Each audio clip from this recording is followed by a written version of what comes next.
El caso, chicos, yo he traído una pseudoguía del relato, pseudoguía, pseudo introducción, cosa a comentar que creo que puede estar interesante para lo que nos acontece hoy, que es el relato de Ted Chiang, por si alguien no se ha enterado, El comerciante y la puerta del alquimista, que es básicamente un relato de ciencia ficción que trata de temas de viajes en el tiempo.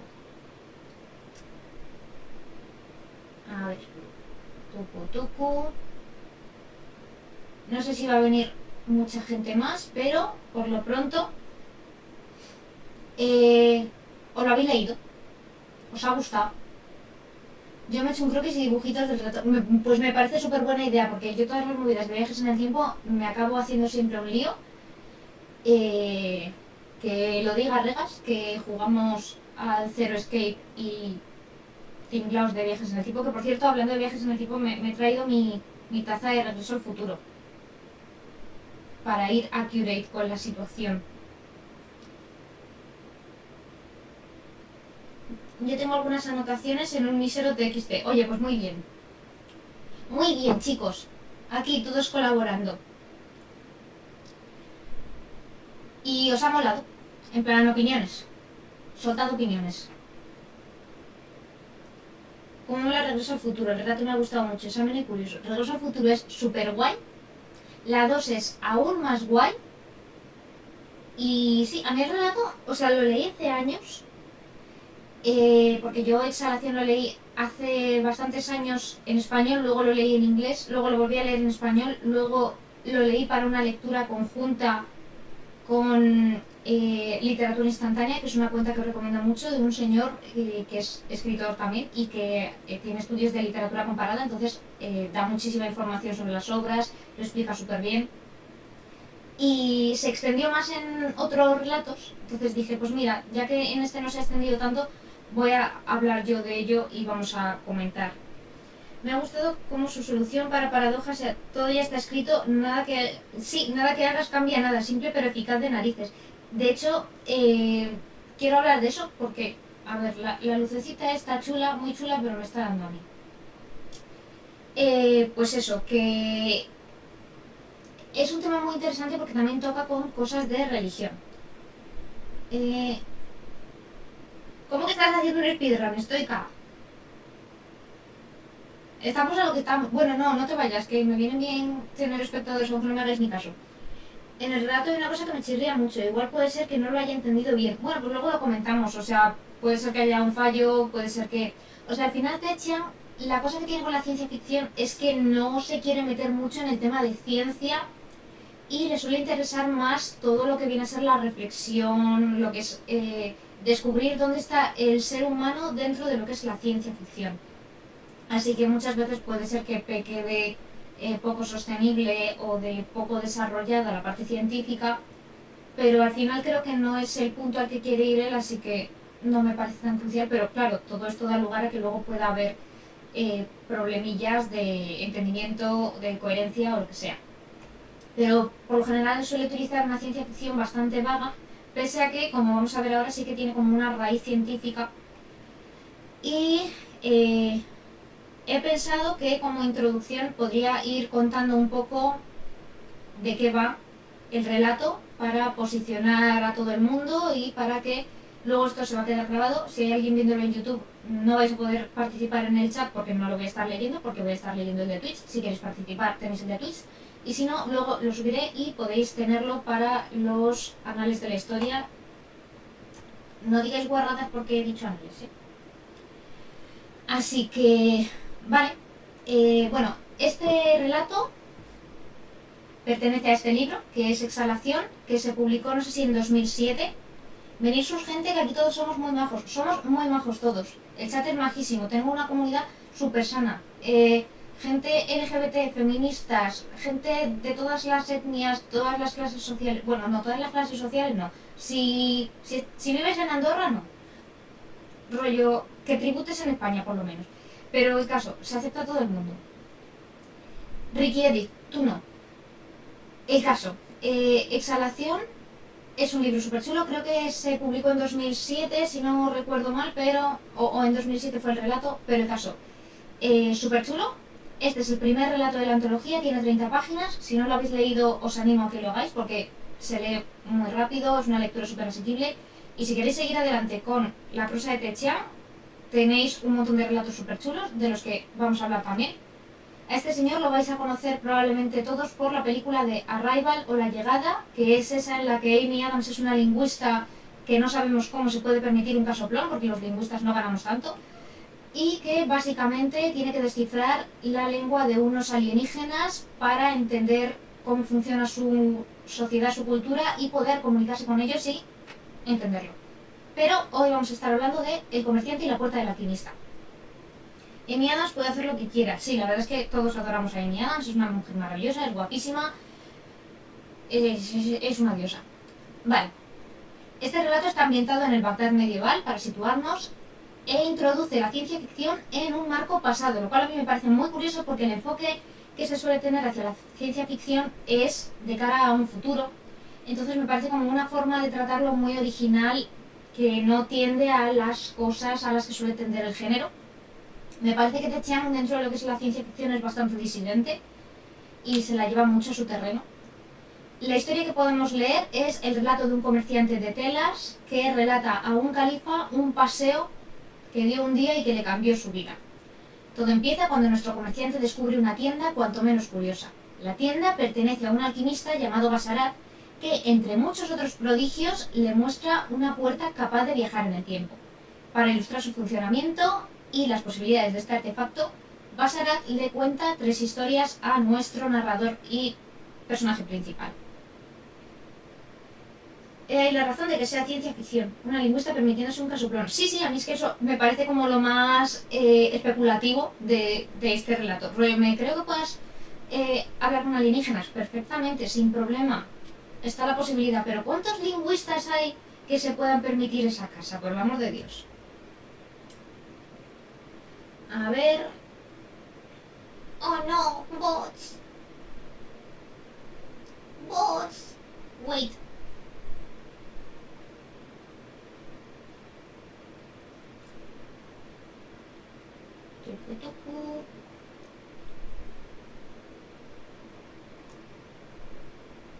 Gracias, Regas. Es que tenía que cambiar de ventana y me estaba haciendo un lío. Porque tengo aquí la chuleta de todas las cosas que quiero comentar para que no se me piden. Yo al principio me intimidé con los nombres, pero luego ya con los dibujitos me dicen, claro, es que al final los nombres, además al ser de otra cultura que no estamos tan familiarizados, a mí, por ejemplo, me liaban un poco, porque confundía personajes. Pero si te lo estructuras, lo llevas bastante bien. Entonces vamos a hacer un poquito un resumen de cada cosa. La primera historia tenemos a Hassan, que es un tejedor de cuerdas y utiliza la puerta para viajar 20 años al futuro. En ese futuro se encuentra a un yo mayor, muy exitoso, que ha tenido una vida súper placentera, súper prolífica, y como es conocedor del viaje temporal que hizo en su día, está esperando al Hassan joven para poder aconsejarle y llevarle por el camino de ese éxito que él ha tenido. Aquí lo que tenemos es una historia pues en la que el viaje en el tiempo sale guay. La siguiente historia que nos presenta el alquimista no es tan satisfactoria. Tenemos en la segunda historia a Hip, que comparte el oficio de Hassan, pero que al viajar al futuro descubre que no ha tenido tanta suerte. Se encuentra un futuro empobrecido, pero lo curioso es que su yo mayor guarda un cofre con riquezas que simplemente atesora en lugar de gastarlas, cosa que a Hassan, que a Hip le choca bastante porque nunca ha sido su filosofía de vida. Así que Hip decide robarlo para guardar una parte y darle uso a otra. Pero cuando ya tiene su dinero, tiene una vida placentera, se lo gasta en sus lujos, ha conseguido la mujer de sus sueños y se casa con ella, sufre un asalto de unos ladrones que secuestran a su esposa y a cambio le piden un rescate desorbitado, por lo que Agib tiene que dar ese dinero que le queda en salvar a su mujer. Esto le lleva a un, conflicto, un debate con su mujer de dónde ha sacado el dinero, a quién se lo debe, y él diciéndole, no, realmente no se lo debemos a nadie, tú tranquila, no hay que devolver este dinero. y la mujer diciéndole, ya, no me quedo tranquila porque realmente a quién le estoy debiendo la vida, a mi marido o a otra persona. Entonces se dedican a ahorrar con muchísimo esfuerzo y eso se lleva a la situación que había visto Agib en un primer momento de una casa vieja, ajada, con un dinero que está por algún motivo acaparado pero sin usar. Entonces volvemos al inicio de realmente no puedes cambiar el tiempo, no puedes cambiar tu línea temporal. Y en la tercera historia tenemos a Ranilla, que es la esposa de Hassan, el que se nos presenta en la primera historia, que aquí ya también creo que se puede crear un poco de conflicto. ¡Oli, pescota! Se puede crear un poco de conflicto en cuanto a los nombres, porque al final hay personajes que se repiten de una historia a otra. PJ, ahora mismo estamos haciendo como un poco de resumen para situar los acontecimientos de la historia. Y eso, estaba contando que en la tercera historia nos encontramos a Ranilla, que es la esposa de Hassan, que emplea la puerta del tiempo para poder disfrutar de la compañía de su marido, pero en su versión más joven. Ella le enseña lo necesario para el momento en el que deban de encontrarse y poder satisfacerla y disfrutar juntos, como ella recuerda que hicieran, y también consigue salvarle la vida de unos ladrones que estaban planeando asaltarle, asesinarlo y robarle el dinero. La tía es súper lista, así que aquí tenemos de nuevo una historia que sale bien y realmente aquí nos preguntamos si están interfiriendo en el futuro o en el acontecimiento de los sucesos de su vida, o realmente es que estaba predestinado que fuesen las cosas así. Y es un poco la duda que nos salta con Ted Chiang en este sentido. De nuevo volvemos a la historia Marco, en la que nuestro narrador, cuyo nombre no voy a molestarme en mencionar porque es muy complejo, el narrador nos cuenta entonces que emplea una de las puertas no para tomar ventaja del futuro, sino para enmendar una situación pasada. Su mujer, tras discutir una vez con él por un tema del negocio que llevaban, sobre si comerciar con esclavos o no, discuten, él sale de viaje y la mujer sufre un accidente y fallece. Entonces el protagonista, el narrador, está muy trastocado por haberle dedicado unas últimas palabras tan amargas a una mujer a la que quería tanto, por lo que viaja al Cairo, que es donde está la puerta que le permite viajar al pasado, y una vez ha conseguido viajar al pasado tiene que desplazarse de nuevo a Bagdad para evitar la muerte de su esposa. ¿Qué pasa? Que hay una serie de contratiempos y no consigue llegar, así que el destino no cambia y su esposa ha fallecido igualmente. Se encuentra desolado, pero una mujer que atendió a su mujer antes de fallecer le habla de sus últimos momentos y le habla con cariño de su mujer y de cómo lo amaba y cómo estaba agradecida por la vida que habían tenido juntos. Así que consigue en cierto modo calmar su conciencia. Nuestro narrador, si bien no pudo cambiar el pasado, consigue una nueva perspectiva que le otorga cierta paz. Y eso al final es lo que más valora él, porque el arrepentimiento no borra el pasado, pero sí nos coloca en paz con él. Y toda esta es la historia que le transmite al califa. A nivel de trama, me había dicho Triki que había una cosa con la que se había liado, no sé si lo quieres comentar ahora. Oli, Bambi. Pero eso, si lo quieres comentar para que veamos a ver si el arrepentimiento y la enmienda borran el pasado. No creo tanto que sea que lo borran, sino que te permiten reconciliarte con él. Quiero decir, los hechos del pasado siguen estando ahí, pero el conocimiento te permite visualizarlos desde otra perspectiva. Y yo creo que aquí precisamente lo que pasa con el narrador es que él se había quedado con ese mal sabor de boca de haberle dirigido unas últimas malas palabras a su mujer y que ella se fuese al otro barrio con este sentimiento de discusión, de no haberse sentido querida o de no haber sido valorada. Pero realmente cuando le dicen que su mujer no lo percibía así y que ella en el último momento se acordó de las cosas buenas, él como que puede respirar en paz y eso me parece cierto. Estaba citando el libro. Ah, vale, es que claro, yo ahora mismo me lo leí hace unas semanas para refrescar, pero no me acuerdo exactamente. no cambias el pasado, pero haces las paces con él, claro.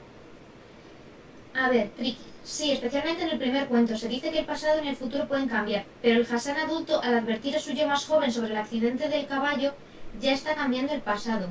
Claro, es que ahí es cuando entramos con las paradojas, que yo creo que al final esto es una cosa que siempre que vayamos a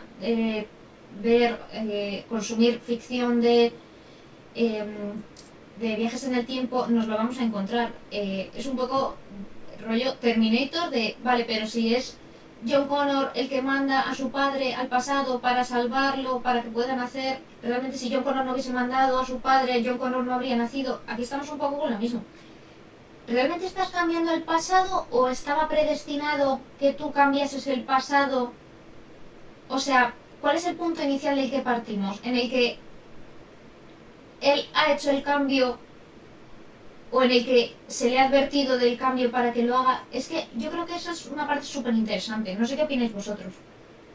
Igual no lo cambies porque ya estaba escrito así. Con ese cambio es un poco fumada, pero estas cosas molan. Sí, es que yo creo que es la gracia. El hecho de... o sea, no es una cosa que se pueda entender como tal de forma lógica porque no nos pasa. No tenemos viajes en el tiempo, entonces tenemos que especular. Pero sí que me parece que aquí lo que te intenta decir Ted Chiang es que está escrito que los diferentes factores que intervienen en el pasado y en el futuro se entremezclen para conseguir una serie de cosas. Pero sí que es un tema súper complejo, entonces es súper extraño. Yo como entendí es que ese viaje en el tiempo no se puede evitar, no cambia nada porque así ha ocurrido siempre, claro. O sea, al final es como si el propio viaje en el tiempo estuviese ya escrito. Lo raro sería, en el momento en el que no se viaja en el tiempo, cómo acontecen las cosas, y yo creo que estaríamos hablando de otra línea temporal súper diferente, pero aquí Ted Chiang lo que quiere hablar es sobre todo de ese tema de determinismo. Me apetecía comentar, porque claro, no sé si lo habéis leído online, si habéis escuchado audiolibros, si tenéis esta edición que es de Sexto Piso, que es una editorial muy buena y es una edición súper chula, pero al final de esta edición, por si os interesa seguir leyéndolo, lo que tenemos son como una serie de epílogos, comentarios que hace Ted Chiang sobre la propia obra. Entonces, por ejemplo, aquí en su comentario acerca de este relato, que no vais a poder ver, pero bueno, aquí tenéis diferentes comentarios, lo que tenemos es la idea de Ted Chiang, de dónde surge el concepto de este relato, y nos habla de que él vio una charla de Kip Thorne, que es un científico, creo que está más orientado en el campo de las matemáticas, pero el caso es que es un científico que hablaba de la posibilidad de crear una máquina del tiempo según la teoría de la relatividad de Einstein, y utiliza en lugar del concepto de vehículos como un desplazamiento, como puede ser máquina del tiempo, un DeLorean, máquina del tiempo en un sentido más pues, de transporte, como una puerta. Según esta teoría, lo único, bueno, teoría, hipótesis, porque realmente no se haya demostrado, creo, que se puede hacer esto, porque si no ya estaríamos viajando en el tiempo. Oli, J. Clark. Pues según esta idea, se crea una única línea de tiempo coherente y no se puede cambiar el pasado. Entonces, Ted Chiang en esta narración toma como referente la idea de Kip Thorne sobre el viaje en el tiempo. Entonces, según él, no se va a poder cambiar lo que haya acontecido. Esto a mí me parece súper interesante porque aquí nos vamos a temas de religión. Yo con estos relatos me he acordado del círculo infinito, como el concepto de que todo es lo mismo, pasado y futuro. Luego, si queréis, hablamos de eso porque eso me recuerda mucho a la historia de... valga la redundancia, de la historia de tu vida, que es otro relato de Ted Chiang sobre el que se basa la película de Arrival, que ya hemos comentado. Eso lo quiero comentar luego. Pero me parece súper interesante. Ay, espera, que has dicho algo, Chiqui. Es que, por ejemplo, veo claramente que el prota es el causante de su lamento durante 20 años, porque al viajar al pasado es su yo viejo quien recibe el mensaje de su mujer en lugar de su yo joven, haciéndole arrepentirse y llevar una vida de enmienda. Claro, es que ahí hablábamos un poco del concepto de la simultaneidad del propio viaje en el tiempo. O sea, yo creo que en el momento en el que tú te plantees que esto es una paradoja y que si interrumpes alguno de los factores de la línea del tiempo ya nada tiene sentido, o que si lo desordenas ya nada tiene sentido, te haces un lío tremendo porque claro, al final esto no deja de ser ficción especulativa basándose en un concepto que se podría formular, pero que realmente hay que tener un poco de confianza en lo que nos dice el autor y un poco de fe ciega, que es precisamente lo que me interesa hablar en cuanto a religión. Pero realmente es paradoja. Hombre, a ver, en el sentido de lo que hemos comentado de si se interrumpe uno de los factores, o sea, al final, si tú no haces el viaje en el tiempo en un primer momento o no avisas a esta persona en el momento adecuado para que pueda actuar, para enmendar o redirigir sus acciones, es un poco ese concepto. Yo considero que lo que trata de decir eso es que Abbas debe aprender a arrepentirse antes y darse cuenta de sus errores para luego encontrar la paz. Claro, a mí me parece muy interesante también cómo mezcla esto con el tema del aprendizaje, que me parece algo súper chulo porque es algo súper humano. Aquí, por ejemplo, tenemos, claro, estamos basándonos en Bagdad, por lo tanto, el Islam, que el Islam, yo no soy experta en teología, religión y demás, pero el Islam, como muchas religiones abrahámicas, tiene este concepto del destino, de la divina providencia y del determinismo. Entonces tenemos esta aceptación del destino, de los designios de Alá, de los designios de el Dios que sea, y esto se ve especialmente en la rama suní del Islam. Y me parece súper interesante porque, claro, al final Techem lo que está haciendo aquí es mezclar ciencia ficción con religión, que es algo como muy, muy digamos, atemporal. La religión es una cosa que existe desde antes que 1.000 millones de cosas que tenemos ahora mismo, es algo que siempre ha estado muy ligado al ser humano y de lo que no sé si realmente nos podríamos llegar a deshacer algún día, porque las creencias se arraigan de una forma muy fuerte en nosotros, no tanto como institución, que pues tal vez en otro sistema la institución no pueda tener el poder que ha tenido o que tiene actualmente, de hecho es algo que es palpable ahora mismo, el poder que tiene la institución católica, por ejemplo, no es el poder que tenía en la Edad Media y no es el poder que pueda llegar a tener, ya sea mayor o menor. Pero lo que es la creencia es algo que siempre nos va a acompañar mucho, tal vez no a todos y tal vez no en un sentido religioso, pero al final estamos desbordados por mitos y por las filosofías que tenemos. Entonces me parece muy interesante algo como tan abstracto que puede ser la religión o la fe, se pueda mezclar con una idea científica de, hey, ¿y si podemos postular viajes en el tiempo? ¿Cómo serían? ¿Funcionaría? No sé, me parece muy interesante. Y la cosa es que el determinismo es un tema súper recurrente en la obra de este autor, que a mí por eso me mola un montón. Yo creo que los autores muchas veces lo que hacen es repetir el mismo tema una y otra vez, tienen un tema fetiche y lo tratan en diferentes obras y a la mínima que lees 4 libros de un autor muchas veces puedes localizar cuál es ese tema que le tiene sin dormir y que por más que escriba sobre él no sabe cómo abordarlo, no sabe, quiere comprenderlo hasta un punto tan intenso que se le escapa. Y yo creo que para Ted Chiang el determinismo y el libre albedrío es uno de sus principales temas. Entonces, por ejemplo, tenemos en otras obras, aquí la novela más conocida, que es La historia de tu vida, que es la que habíamos dicho antes, que aquí es en la que hablamos de comprender el pasado, presente y futuro de forma simultánea. Si no habéis leído este relato o no habéis visto la película, aquí lo que nos encontramos es una lingüista a la que mandan descifrar el lenguaje de unos alienígenas junto con otro equipo de científicos de diferentes ramas para poder establecer comunicación y comprender la cultura de estos alienígenas.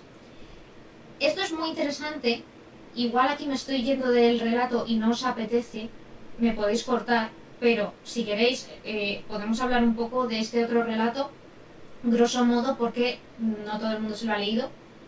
Pero, a ver, dentro filóloga. Vale, el relato de la historia de tu vida y la película de La Llegada, que si no la habéis visto, es chulísima, está súper bien hecha, es una adaptación maravillosa, se basa en la hipótesis Sapir-Whorf, véase el relativismo lingüístico. El relativismo lingüístico y la hipótesis de Sapir-Whorf, y digo hipótesis porque si fuese una teoría estaría confirmada, pero no lo está. Esta hipótesis se basa en el concepto de que el lenguaje de una persona y su percepción del mundo están intrínsecamente ligadas. Por lo tanto, tu forma de entender lo que te rodea va a estar relacionada con tu forma de expresarte sobre ello, de hablar sobre ello, de escribir sobre ello, de informarte sobre ello. ¿Por qué esta hipótesis en su forma más radical está descartada? Porque ha sido claramente demostrado que no funciona así. Básicamente, si dijésemos que cada uno tiene una forma completamente diferente de percibir el universo en base a su lengua, no podríamos traducir las cosas. Que ya traducir las cosas suele ser un tema muy delicado porque hay muchas veces que no podemos localizar la cultura de un sitio a otro y es un tema muy interesante del que podemos debatir un día, pero sí que podemos traducir en cierto modo y establecer un mínimo entendimiento entre hablantes de diferentes lenguas. Entonces, la hipótesis está descartada, pero en su rama más laxa sí que es verdad que tiene cierto sentido. No desde el punto de vista del que te dice, no, es que los esquimales tienen 27.000 millones de palabras para hablar del concepto de la nieve o del blanco de la nieve. Eso no es verdad, eso es una cosa que si os la dicen podéis decirles que es mentirijilla, que es un mito. Más que nada porque el esquimal ni siquiera es un idioma, pero sí que es verdad que tu forma de hablar de las cosas va a influir en tu forma de comprenderlas. Y esto se puede ver, por ejemplo, en la obra de Orwell, cuando se plantea el concepto de la neolengua. La neolengua es un idioma que establece el sistema autoritario de la novela de 1984 para manipular la mentalidad del pueblo. Y se eliminan conceptos de su mente a través de eliminar las palabras que los designan. Tú, si eliminas lo que es la palabra libertad, la palabra expresión, la palabra derecho, todas esas palabras que implican una serie de cosas a nivel político, al final la población las va a tener menos presente y puede que llegue a un punto en el que ni siquiera las reivindique porque no tiene conocimiento de ello. En eso se basa un poco el sistema de la neolengua de Orwell. Eso me suena haberlo visto en psicología del lenguaje. Creo que se parece a la teoría de los marcos relacionales. Pues no lo sé porque, claro, yo eso de los marcos relacionales no sé, en plan, asumo que sí que tendrá que ver. Pero si os queréis informar, podéis buscarlo como relativismo lingüístico o como hipótesis Sapir-Whorf, y es un tema chulísimo que ha dado lugar a muchísima ficción súper guay, porque, claro, a ver, está desmentida, pero sigue siendo muy interesante y sigue teniendo un porcentaje, aunque sea mínimo, de verdad. Entonces, pues eso, Orwell, por ejemplo, lo utiliza con la neolengua, y luego hay un ensayo de Orwell súper interesante que habla sobre el lenguaje, pero se basa un poco en esto. Entonces, que me pierdo. La lingüista que nos narra la historia en La Llegada y en la historia de tu vida, lo que hace es que en el momento en el que comprende la lengua de estos alienígenas, que son heptápodos, adquiere la capacidad de percibir la realidad igual que lo hacen ellos. Porque estos heptápodos tienen, hace años que lo leí, pero tienen una forma de lenguaje como fonética, digamos, y una forma de lenguaje escrito, y de lo que se dan cuenta es de que la forma del lenguaje escrito es simultánea. No existe como una grafía que se haga en orden como podemos hacer nosotros a la hora de escribir de derecha a izquierda o de izquierda a derecha según la cultura. Los heptápodos en ese concepto, en esa historia, su grafía es simultánea.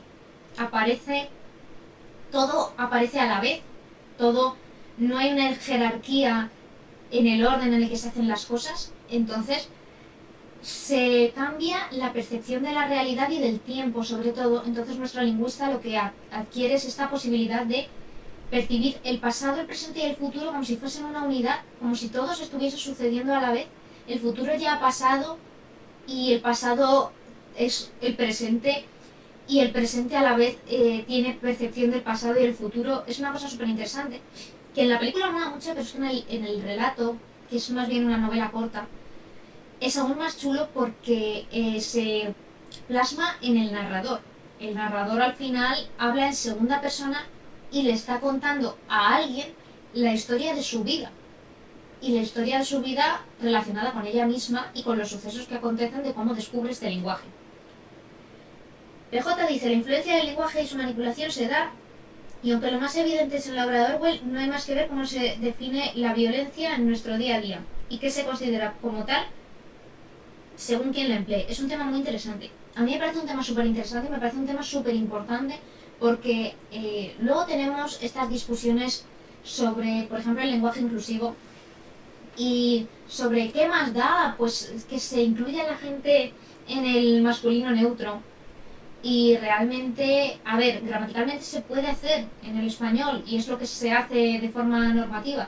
Sí, pero al final se nos olvida muchas veces que la lengua es una herramienta que tiene que estar supeditada al ser humano y no al revés. Entonces, el ser humano tiene que poder alterar la lengua para identificarse a sí mismo, representarse y encontrarse en el mundo en el que vive. Por eso yo creo que es súper importante que si alguien te dice que lo trates con el morfema E, lo hagas, porque no te cuesta nada y realmente lo que estás haciendo es confirmar la validez de esta persona en el universo y decirle, te respeto lo suficiente como para que tengas el derecho a estar representado igual que lo estoy yo. Y eso se extrapola a muchísimas causas políticas.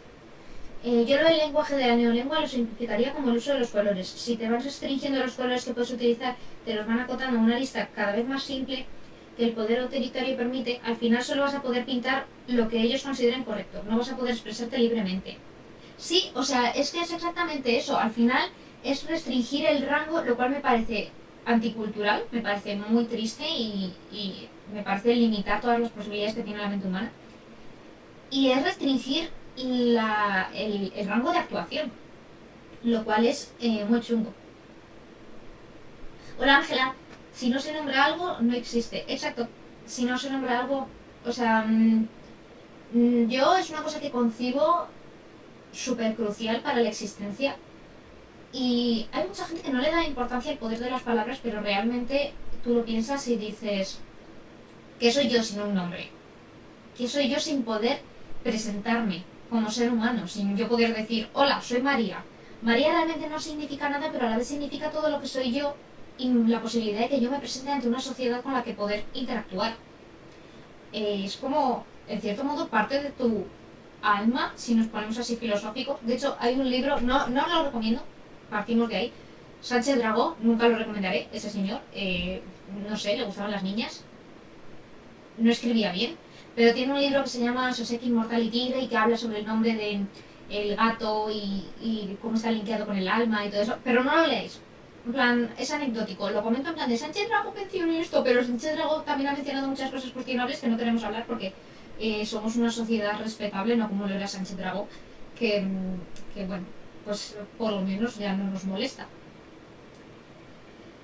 Totalmente agree. Sí, es que yo creo que es algo en el que por lo menos todos los que nos encontremos aquí podemos coincidir, porque luego tenemos a gente rancia en redes sociales negando la posibilidad de la gente de ser llamada como quiera, o cambiando términos y diciendo embrismo para concebir una cosa que realmente están tergiversando. Las palabras son muy poderosas y la gente no lo quiere aceptar. Además es una cosa que yo como filóloga he visto mucho, que a ti en ciertas ramas no te dejan opinar. Yo, por ejemplo, nunca se me ocurriría opinar fervientemente sobre un tema que no es mi disciplina, como puede ser la física. Yo no voy a ir a un físico a decirle nada, pero todo el mundo se siente con la libertad de corregirte y decir que estás tergiversando la lengua española, cuando realmente la Real Academia debería ser una institución descriptiva y no prescriptiva. y deberíamos aceptar que tu vecino diga concreta, porque no hay nada de malo en que tu vecino diga concreta, y de hecho, si podemos representar a más hablantes y más comunidades, a mí me parece súper guay. Y todo esto venía porque estábamos hablando de la historia de tu vida. Es un relato súper interesante y yo os lo recomiendo un montón. Es más largo que el que hemos comentado, vamos, que vamos a estar comentando hoy, pero merece mucho la pena. Y si lo leéis y luego veis la película, mola un montón, porque además habla un poco del concepto de la refracción de la luz. ¿Era Fermat esto? Corregidme si me equivoco, no sé si era el principio de Fermat, que habla de cómo la luz, al, por ejemplo, atravesar un vaso de agua. Pero una cosa, la historia de tu vida es un relato y una novela. Es que depende, es que en español no tenemos concepto para definir esto. De nuevo, palabras que no tenemos y que nos limitan. Es una novela, o una novelette, es una novela corta o un relato muy largo, según cómo lo quieras ver, según el tiempo que tengas. Si te lo quieres leer en plan de, mira, tengo 10 minutos antes de dormir, es una novela, no te va a dar tiempo. Pero si es una cosa de, este mes me voy a leer este libro, te vas a quedar sin lectura a mitad del mes porque es muy corto, porque también es un relato. Es una cosa, es un híbrido. Pero es el libro de que se basa la peli, ¿no? Sí, o sea, la peli está basada en la historia de tu vida. Lo que pasa es que la historia de tu vida, como se comercializa a nivel editorial, es una antología en la que tienes una serie de... ¡Ay! Chicos, se me ha apagado la cámara, un segundo. Pausita. Vale, chicuelos, básicamente he puesto a cargar un poco la cámara, no sé cuánto aguantará, porque he intentado conectar la DSLR y la DSLR no sé por qué en el ordenador funciona, pero OBS no me la quiere reconocer, así que si en algún momento me desvanezco, lo siento. De todas formas, cuando suba esto a YouTube, cortaré los cachos en los que he desaparecido, magia borras. Pero a ver, PJ dice, me quiere sonar que Ursula K. Le Guin también trata el tema de la simultaneidad de manera secundaria en sus libros de ciencia ficción, también para el tema de los viajes espaciales ultra rápidos, aunque solo lo trata de manera secundaria porque le da peso a otras inquietudes suyas. Tengo súper pendiente leer la ciencia ficción de Ursula K. Le Guin porque he leído su fantasía y he leído su novela pseudohistórica y me encanta la autora, tiene una prosa impresionante. Leí Los que marchan de Homelas, que es un poco, es un rollo distópico y me parece fascinante esta tía. Sus también lo tiene pendiente, Ursula K. Le Guin. Yo lo que he leído suyo a mí me fascina y tengo muchas ganas de seguir leyendo. Yo no he leído ningún título en el que se dé un viaje en el tiempo, a lo sumo las películas series donde el argumento gira en torno a realizar dicho viaje para salvar algo de turno. Pues a mí es un tema que me gusta mucho en la ciencia ficción, lo que es el viaje en el tiempo como recurso me parece súper guay. Incluso cuando ya no se lleva una ciencia ficción dura, sino que se utiliza como excusa para otras cosas, como puede ser en La mujer del viajero del tiempo y en About Time, que ahora que lo pienso, las dos están protagonizadas por Rachel McAdams como mujer de viajeros en el tiempo. En plan, si a Rachel McAdams le dicen una moneda por cada vez que viaja, o sea, que está casada con un hombre que viaja en el tiempo, tendría por lo menos 2 monedas, lo cual ya son bastantes monedas para algo tan concreto.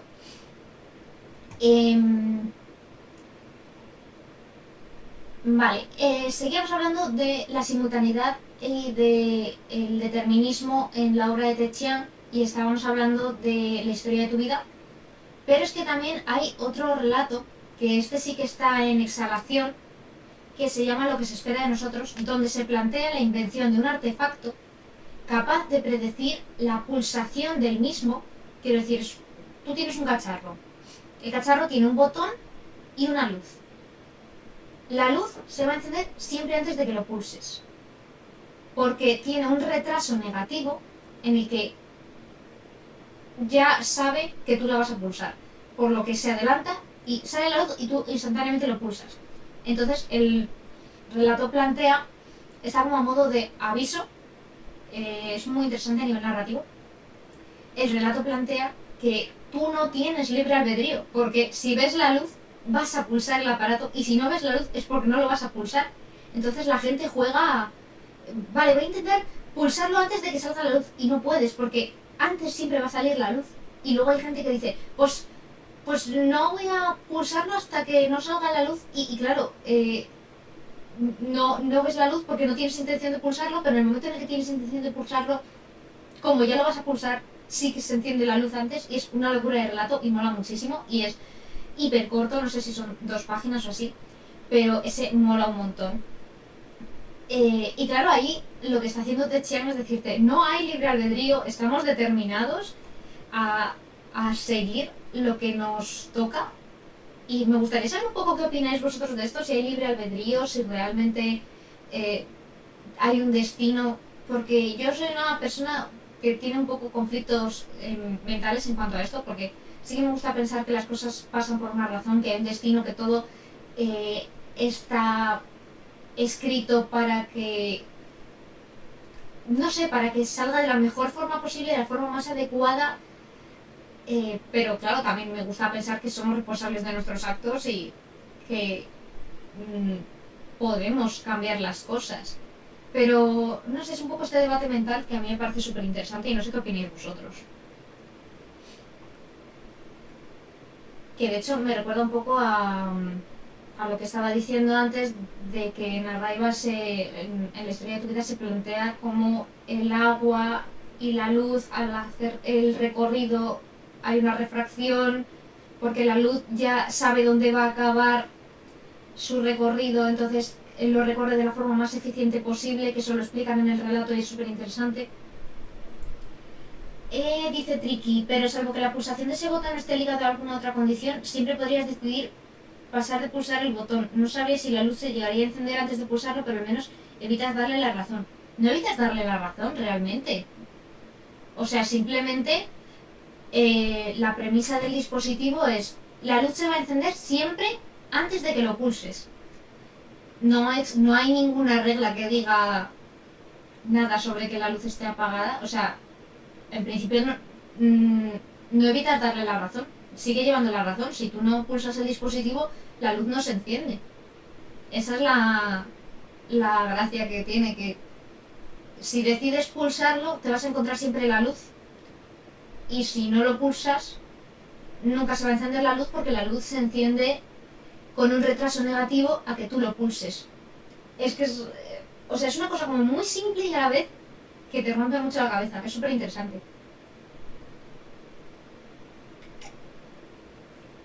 Yo el destino en el libro lo he visto como la herramienta para justificar rápidamente las paradojas y poder contar una historia. Es curioso porque en el relato ningún personaje parece oponerse a ese destino, quizás por su relación con la religión. Claro, es que yo creo que por ahí es muy importante pues el tema de la religión en esto precisamente, de decir, son designios de un dios, de una entidad superior a nosotros, entonces, ¿quién soy yo para cuestionarla? Y me parece muy interesante porque precisamente, como decía antes, estamos tan ligados a la religión que para mucha gente es la justificación y ya está, y no hay que buscarle más porque lo ha elegido Dios. Entonces, me parece súper chulo. Pero, o sea, sí que es una cosa que el autor trata de 1.000 millones de formas y, o sea, está obsesionado con lo que es el destino, el determinismo y es súper guay. Por eso también digo que no es tanto un autor de ciencia ficción enfocado en la parte científica, sino en la reflexión humana. Quería comentaros un poco a nivel del marco narrativo de la historia porque me parece súper interesante. Porque la historia está basada, digamos, en Las Mil y una Noches, que es la historia de Sherezade que le contaba al rey o al califa una historia cada noche y la dejaba sin terminar para que no la asesinase esa noche y tuviese como el hype de escuchar la siguiente historia. Entonces aquí tenemos pues las historias enmarcadas, lo cual me lleva a pensar que hay una relación entre la técnica narrativa y la temática de texto, porque las historias, al sucederse dentro unas de otras, están subordinadas en el sentido de que si una historia no hubiese sucedido, ahora no la estaríamos contando, o sea, están relacionadas entre sí, entre el marco narrativo y la historia. Y esto nos lleva también a un principio de causalidad, creo yo. Pasa esto, por lo tanto lo contamos aquí y hay una consecuencia que es el relato de la propia historia vivida. Que también nos da una vista de mosaico que nos muestra que el destino se compone de varias teselas y está tejido de una forma que realmente es muy compleja y es inexorable. No podemos escapar a ese destino. A mí me parece muy chula la elección del tipo de narración en relación al relato y a la temática de lo que se cuenta.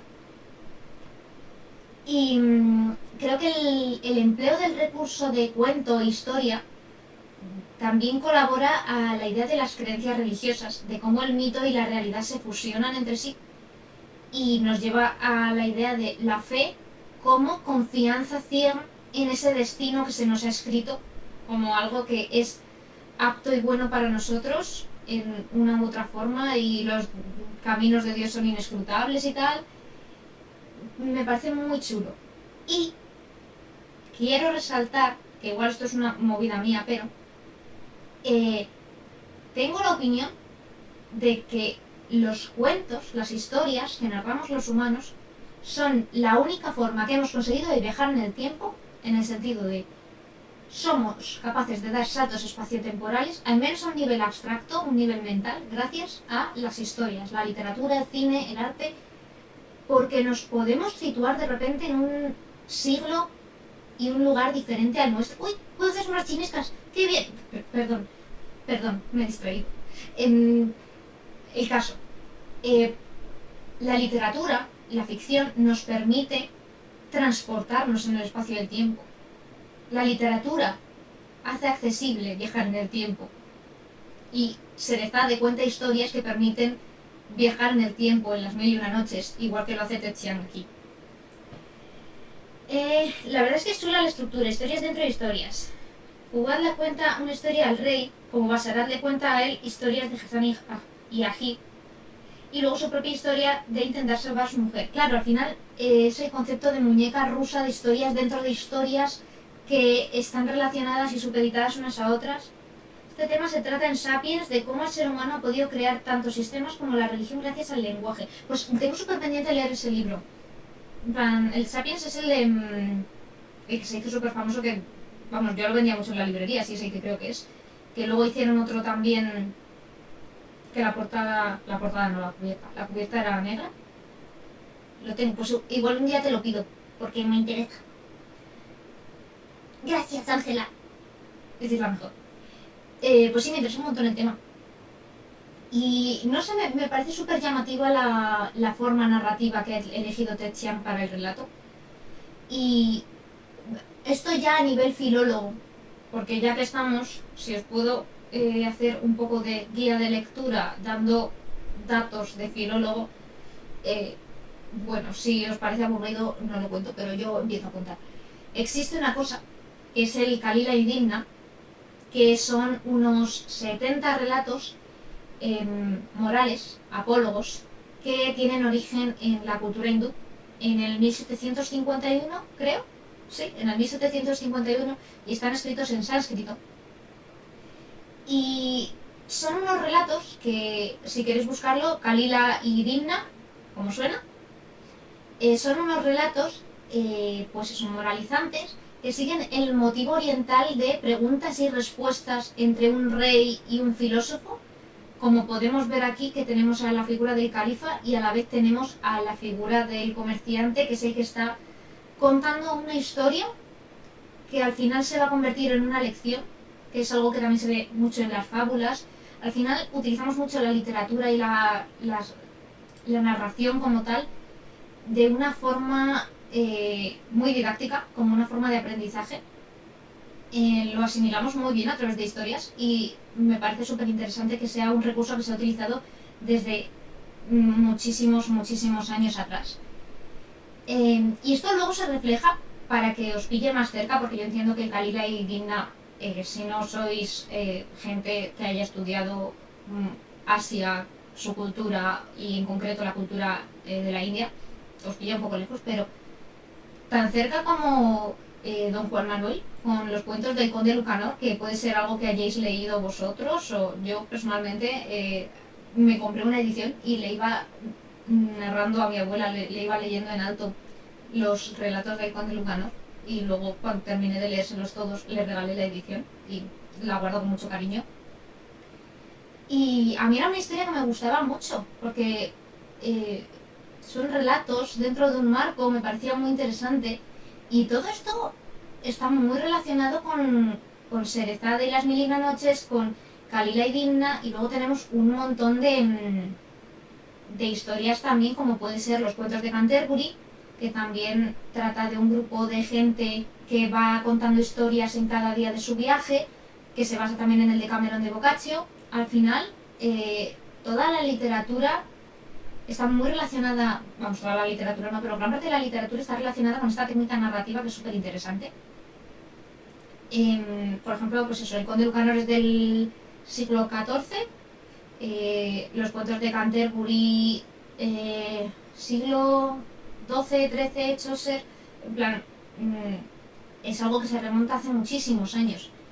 Y a mí me parece súper chulo. Al final, es que creo que las historias que vivimos y que luego podemos contar son edificantes, y creo que ahí también está mucho el valor de pues, las historias que nos cuentan nuestros padres, nuestros abuelos, el lenguaje oral, la tradición. Las orcas, por ejemplo, tienen dialectos entre ellas y hablan y se comunican y se cuentan, se trasladan la tradición y el lenguaje dialectal de una orca a otra, porque son animales muy sociales. Las orcas me flipan.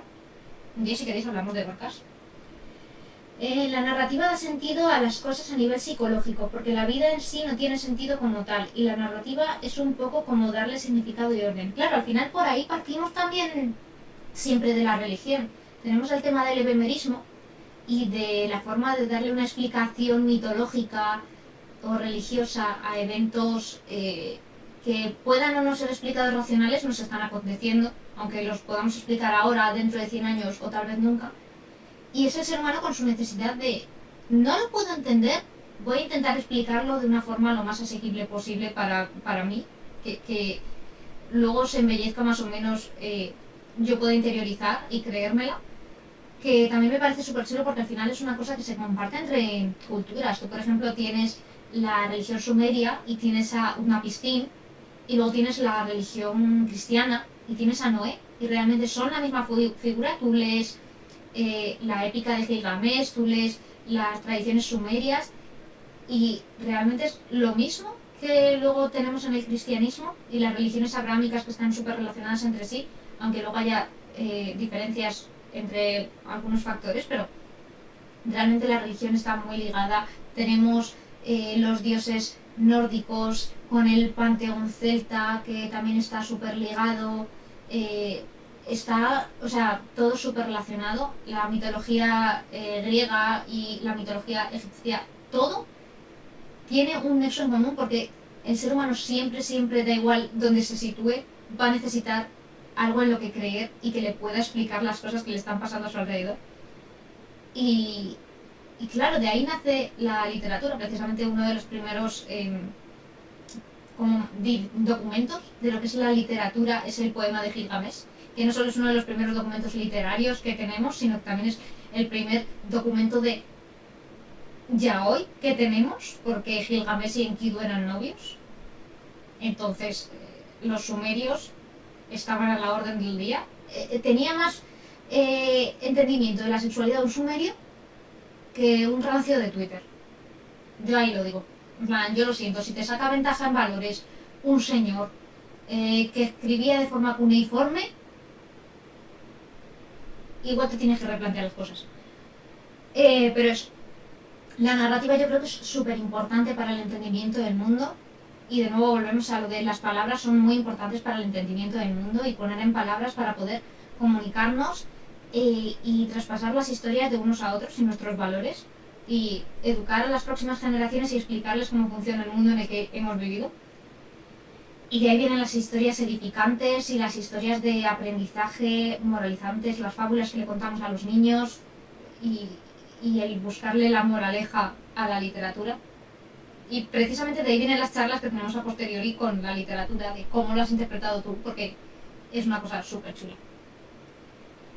Y Yo creo que a través de este relato, Ted Chiang lo que nos intenta decir es que precisamente estas historias que nos construyen, que son didácticas y que nos enseñan lecciones, nos ayudan a percibir el presente desde otra perspectiva, a cambiar cómo nos sentimos respecto al pasado y a adaptar nuestras expectativas de futuro. Y yo creo que esto es un poco como la clave de este relato, en el sentido de el tiempo está ahí y tú no puedes hacer nada para cambiarlo, y lo importante es la forma en la que lo percibas y la forma en la que tú te sientas respecto a los acontecimientos pasados, el presente que estás viviendo y lo que esperas de tu futuro. Creo que es un poco esa idea de el conocimiento da poder, y la puerta del tiempo no te va a permitir cambiar las cosas, pero sí que te va a permitir percibirlas de una forma con la que tú te encuentres en paz y con la que tú estés satisfecho, que puedas disfrutar del presente sin anclarte en lo que esperas tener algún día ni en los errores que hayas cometido intentando cambiarlo, lo cual creo que es muy bonito por parte de Ted Chiang, si es lo que pretende decir, es lo que he entendido yo. No sé qué habéis entendido vosotros, pero no sé, a mí me parece como una moraleja guay que sacar del relato.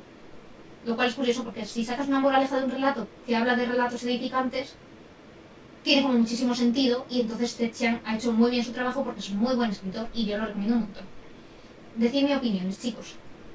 Yo de momento he comentado lo que me interesaba comentar del relato, así que si me queréis comentar vosotros cosillas, antes de que se me apague la cámara y muera, porque no tiene mucha batería. Recordadme que compre una batería nueva y que cargue la batería, porque lo tengo puesto para que no se descargue la batería, pero la cámara me ha engañado, y la DSLR, que en realidad capta mejor la imagen, no ha querido funcionar.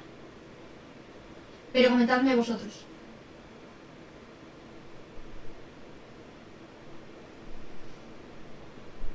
Dice PJ, esa lección de la que habla respecto al tiempo, su inmutabilidad y cómo afrontar la vida con ello en cuenta, es súper valiosa, y a mí llegar a esas conclusiones en su momento me ayudó mucho.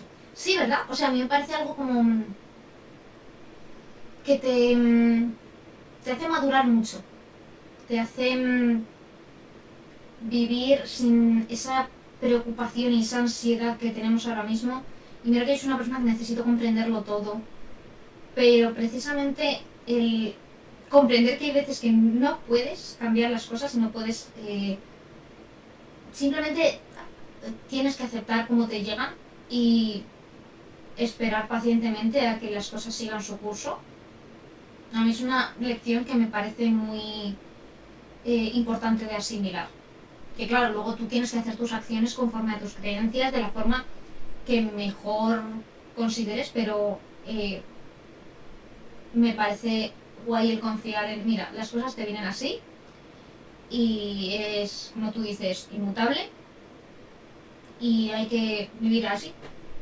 Regas dice, yo creo que mi parte favorita y el mensaje que más me gustó fue con la primera historia, cuando el que visita a su yo futuro le roban y su yo futuro no le avisó, mostrándole que hay cosas que es mejor no saber que van a ocurrir, y que el viaje de la vida y lo que sentimos y aprendemos a lo largo de ella es algo que no se debe sustituir. A mí me encantó eso, o sea, me pareció súper guay, porque al final me parece una forma muy inteligente de abordar el tema de, vale, tienes conocimiento de lo que va a pasar, puedes conseguir tus objetivos más fácilmente, pero y la gracia de vivir tu vida, y es en esas partes en las que su yo futuro es lo suficientemente sabio como para decirle, no te quiero destripar todo, quiero que puedas vivir los malos momentos con la emoción que tiene vivirlos, y decir, oye, mira, pues si me tengo que echar una carrera detrás del tío que me ha robado la cartera, me la he hecho y paso un mal rato, pero la adrenalina que me ha dado y la experiencia que voy a poder contar en un futuro, anda que no tenemos anécdotas de cosas que habíamos preferido no vivir, pero una vez las vivimos, de tienes algo gracioso que contar, no sé, como si te echasen de una isla en Mallorca y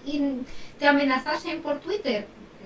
Cosas que luego puedes contar, que no es que le haya pasado a nadie que esté en este chat, pero curiosamente sí. ¿Fue Facebook donde te funaron? Ostras, qué duro que te funen en Facebook. A ver, Sus dice, concuerdo contigo, del relato 1 saqué que el futuro está decidido, pero a veces es mejor no saberlo todo. Del relato 2 saqué que hay que vivir con las consecuencias de los actos, y del relato 3, que el pasado y el futuro al final son un círculo que se complementan, del propio relato del protagonista y su mujer, que darle sentido a las cosas te ayuda a superar el pasado. Es que a mí me parece una lectura súper redonda en el sentido de que tienes como muchísimas enseñanzas y muchísimas formas de entender esta lectura, y todas me parecen como de una forma súper espiritual, dentro de lo que es la ciencia ficción. No sé, me encanta la prosa de Ted Chiang. Hay una frase en el libro que es: no se puede cambiar ni uno ni otro, pero se puede conocer ambos más a fondo. En el primer cuento, Hassan habla con su yo del pasado para saber más sobre cómo ha llegado a su estatus actual, pero en el segundo cuento, Aji ve que el futuro vive en un estado de pobreza, teniendo un cofre lleno de riquezas, pero es incapaz de pararse a pensar en el motivo de que lleve esa vida, y ni siquiera se plantea hablar con su yo futuro para descubrirlo. Claro, es que al final es muy interesante también la construcción de los personajes, de que aquí claramente ves que Ajib es un personaje muy inmaduro, y que tiene muchísimo que aprender, y esas lecciones precisamente se las va a dar el transcurso de la vida. Y es algo que probablemente, si su yo del futuro se lo hubiese explicado, no habría asimilado de la misma forma en la que lo asimila cuando le toca vivirlo a él. Es como un poco el que un amigo te diga algo, te diga: amiga, date cuenta, y tú no te das cuenta, pues porque lo tienes que vivir. Pues esto es un poco eso. Si ya sabes qué pasará con tu vida, ¿para qué vivirla? No hay aprendizaje, no hay camino, solo algo mecánico sin emoción. Es que yo creo que es eso. Yo creo que es una parte súper crucial. Es un poco como... Y aquí me voy a ir al rollo romántico del Club de los Poetas Muertos, de... tenemos muchas cosas en la vida, pero la poesía es lo que nos convierte en humanos. Pues esto es un poco eso. Al final el vivir la vida en la experiencia, el poder sentir las cosas en nuestra propia piel, es lo que nos convierte en humanos, y es algo muy enriquecedor. Y no sé, a mí me gusta un montón. Y que también uno saca conclusiones a través de las cosas pasadas. Es la única manera de aprender y analizar las cosas. Claro, es que al final el aprendizaje se basa en... Bueno, esto imagino que Regas sabrá muchísimo del tema porque es pedagogo y os podrá contar más que yo, pero bajo mi perspectiva, al final el aprendizaje es un cúmulo de las cosas que te cuentan, las cosas que deduces por ti mismo basándote en la lógica y la experiencia, y las cosas que ya has asimilado porque te han pasado y porque has podido ver y comprobar de forma empírica. Y si te limitas a una serie de aspectos solo y dejas de lado otro, pues te va a faltar como cierta parte de aprendizaje y de maduración, de convertirte en un individuo sano y, no sé, bien desarrollado. Pero sí, o sea, me parece un relato súper completo. Y no sé si queréis comentar alguna cosilla más, pero yo por mí ya lo he dicho todo. No sé si os ha molado la idea de club de lectura. Quería coger un relato en lugar de un libro entero, porque me pensaba yo que igual un libro iba a ser demasiado, que la gente igual lo iba a dropear, y me parece mucho más asequible el tema de un relatito que nos dé para hablar un rato y lo comentamos, en lugar de tener un club de lectura de una novela densa. Y creo que esto lo podríamos hacer con más relatos, o sea, ha molado. Gracias, Ángela. A mí me gusta lo de prepararme un poco una guía de temitas que hablar y curiosidades que os pueda dar.